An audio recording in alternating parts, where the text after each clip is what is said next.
Saya akan terus mengambil langkah-langkah cepat, terutama memprioritaskan kepada pesantren-pesantren yang memang benar-benar sangat rawan untuk segera kita tangani.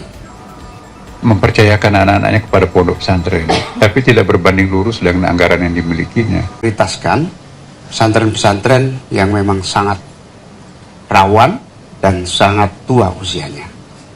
Pesantren-pesantren rata-rata didirikan jauh sebelum kemerdekaan. Pesantren di Sidoarjo ini lahir tahun 1915 dan pesantren-pesantren lainnya. Nah, faktor yang ketiga, kita memahami bahwa pesantren selama ini sangat menjaga independensinya, sehingga kita ingin terus melakukan koordinasi agar pesantren mau beradaptasi untuk menanggulangi ancaman-ancaman rawan dari segi bangunan fisik. Atas perintah Pak Presiden itu, saya akan terus mengambil langkah-langkah cepat, terutama memprioritaskan kepada pesantren-pesantren yang memang benar-benar sangat rawan untuk segera kita tangani. Teman-teman sekalian, jumlah lembaga sektor pesantren, lembaganya aja 344.130 lembaganya. Nah, yang pesantren saja, yang pesantren tentu dengan asrama, sistemnya itu 42.369. Madrasah diniyah yang ada di sekitar lingkungan masyarakat 104.204 madrasah diniyah. Lembaga pendidikan Al-Quran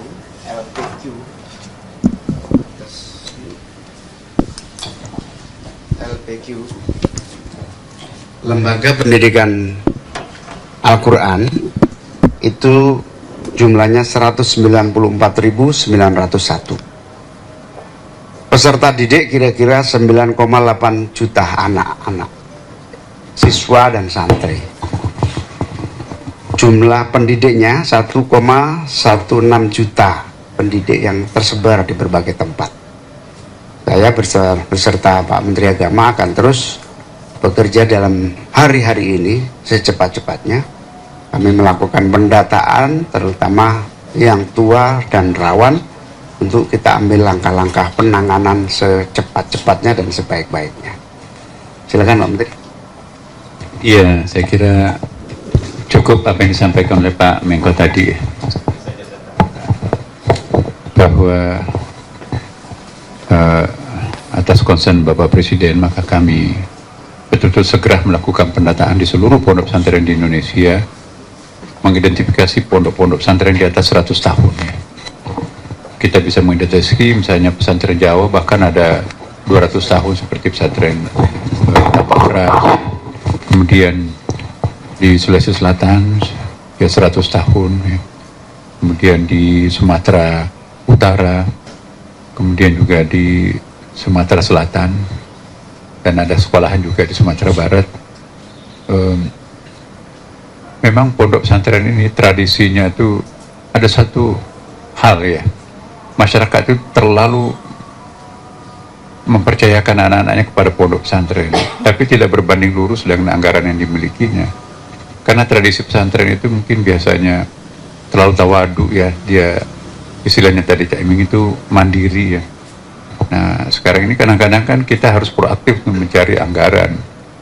Di dalam Kementerian Agama yang mengelola madrasah dan pondok pesantren, 95% sekolah yang dikelola Kementerian Agama itu adalah swasta. Mungkin berbeda dengan Dikti dan Diknas, 95% negeri, ya kan? Tanahnya, bangunannya semua diselesaikan oleh negara. Tapi kalau pondok pesantren, ya 95% itu adalah swasta murni. Kita Kementerian Agama hanya memberikan sedikit sebatas anggaran yang ada di Kementerian Agama di madrasah itu, ya. Nah, itu sementara minat masyarakat ini terlalu banyak yang ke pondok pesantren. Kenapa? Karena mereka itu merasa anaknya lebih aman disekolahkan di pondok pesantren. Mereka melihat bahwa aman dari narkoba, aman dari pergaulan bebas, dan memang menunjukkan bahwa karakter anak-anak pesantren itu lebih dinilai oleh masyarakat, itu lebih terpercaya menciptakan karakter anak-anak yang saleh. Tapi pada saat yang bersamaan kita tidak mendapatkan anggaran yang cukup untuk 42.000 pondok pesantren itu. Ya, saya kira itu cukup. Ada pertanyaan? 1, 2, 3, 4. Silakan, mulai. Terima kasih Pak Menteri. Saya Riga dari Liputan 6 SCTV. Pertama saya mau bertanya Pak, ini kemarin Menteri PU menyebutkan baru ada 50 pesantren yang mengurus persetujuan bangunan gedung atau PBG dari sekian banyak pesantren. Ini tanggapannya seperti apa? Lalu untuk pondok pesantren yang di Sidoarjo yang kemarin roboh, ini ada laporan nggak Pak? Sebenarnya Ponpes itu sudah mengantongin izin PBG atau belum? Terus tadi kan disebut akan dilakukan penanganan ya untuk ponpes-ponpes yang sudah tua rawan begitu ya. Boleh dijelaskan lagi Pak lebih detail, ini penanganannya nanti akan seperti apa? Terima kasih. Langsung aja ya biar terjawab. Yang pertama, audit. Kita melakukan audit pesantren-pesantren tua, apalagi di atas 100 sampai 200 tahun, yang tentu nanti koordinasi bersama Menteri PU, audit bangunan, lalu kita carikan anggaran untuk renovasinya. Yang tua dulu, rawan dulu. Yang menyangkut mana yang diprioritaskan, kita sudah memutuskan yang kita prioritaskan adalah yang paling rawan. Yang kedua, yang paling tua. Baru itu 2 prioritas. Nah, menyangkut Sidoarjo, Al-Khazini ini, sampai hari ini nanti saya tidak berani ngomong. Biar saja ada proses audit dan penanganan yang dilakukan oleh PU dan pihak-pihak kepolisian. Nanti lebih baik tanya mereka, karena kalau saya ngomong nanti salah.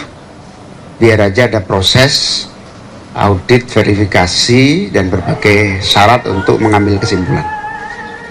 Siapa? Gus, saya ada 2 pertanyaan Gus terkait dengan tadi audit. Tadi sebelumnya kemarin kami juga pernah mewawancarai Menteri Sosial terkait dengan dorongan untuk melakukan audit. Nah, nanti untuk bantuan dari Menko PMK ini akan lebih teknisnya akan seperti apa? Apakah untuk audit bangunan ataupun untuk lebih ke renovasi? Itu yang pertama. Nah, yang kedua kepada Pak Menteri Agama terkait dengan secara data Pak, sebetulnya jumlah pondok pesantren yang memang lebih dari 100 tahun, dari 200 tahun itu berapa banyak dan di mana? Dan kemudian fakta di lapangannya sesungguhnya kondisi bangunan itu seperti apa sih? Mungkin bisa dijawab.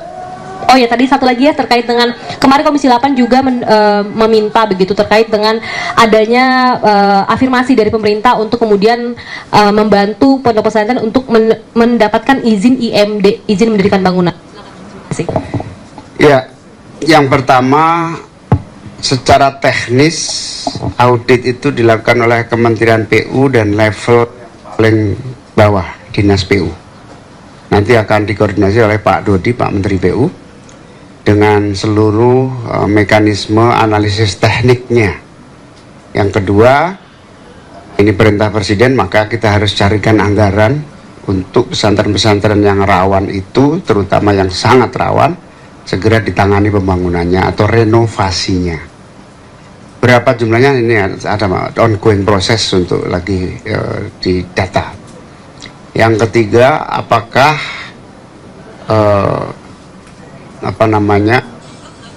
audit ini bersifat sosial atau apa? Enggak, ini audit teknis betul-betul standar audit teknik dari sebuah bangunan yang memang sudah tim lengkap. Tadi terkait dengan jumlah prioritas mungkin dalam skala persen dan juga wilayah yang mungkin akan sebetulnya prioritas utama kita itu pada bangunannya, bukan tuanya pesantren itu. Karena banyak juga pondok pesantren seperti pesantren Tambak Beras misalnya kan. Saya baru minggu lalu ke sana. Pesantrennya hampir ini besok ini kita akan rayakan 200 tahun ya. Tapi bangunan-bangunannya itu baru. Jadi bangunan yang membahayakan itu dirombak ya. Kemudian pesantren-pesantren yang ada pesantren baru relatif tapi tidak mengikuti prosedur perizinan bangunan, ya mungkin tambal sulam, itu pun juga menjadi sasaran peninjauan kita nantinya ya. Nah, bangunan yang sudah tua, yang memang sudah terlanjur dan memang dipakai 200 tahun ya. Nah, berarti lebih duluan daripada surat perizinan itu, undang-undangnya itu ya. Jadi saya kira kita akan melihat secara komprehensif ya. Kemudian kontur tanahnya, kemudian konstruksinya, kita serahkan nanti kepada PU yang paling ahli tentang itu ya. Tapi yang jelas bahwa sekalipun pondok pesantren baru, kalau di situ ada kerawanan, tidak luput dari sasaran kita. Yang jelas bahwa perizinan untuk pondok pesantren kita memang sudah mulai ketat, terutama dalam periode saya ya, bahwa tidak semua pondok pesantren itu harus berbunyi pondok pesantren. Karena banyak yang pakai merek pondok pesantren, sesungguhnya bukan pondok pesantren. Itulah yang sering menimbulkan persoalan-persoalan sosial, ada isu-isu macam-macam. Itu sesungguhnya tidak layak disebut pondok pesantren. Bahkan komunitas pondok pesantren sendiri itu keberatan kalau pondok itu disebut sebagai pondok pesantren. Tapi bagi kita ya, itu kan sudah given dari masyarakat juga. Masyarakat menganggap itu pondok pesantren, walaupun izinnya sebetulnya bukan pondok pesantren, bahkan nggak punya izin. Nah, itu pun juga kita akan tertibkan. Ini mungkin ada hikmahnya dalam kejadian seperti ini. Insya Allah kita akan berbenah dengan di bawah koordinasi Pak Menko, Pak Caimin, insya Allah komprehensif. Nanti kita akan melihat mulai madrasahnya, pesantrennya, bahkan termasuk juga musalahnya, Cak ya, musalah dan masjidnya, karena banyak juga masjid-masjid yang roboh yang sudah ratusan tahun itu ya. Itu pun juga kita akan sekaligus melakukan penelitian, tentu berdampingan kita nanti dengan tim-tim yang ahli ya, Cak.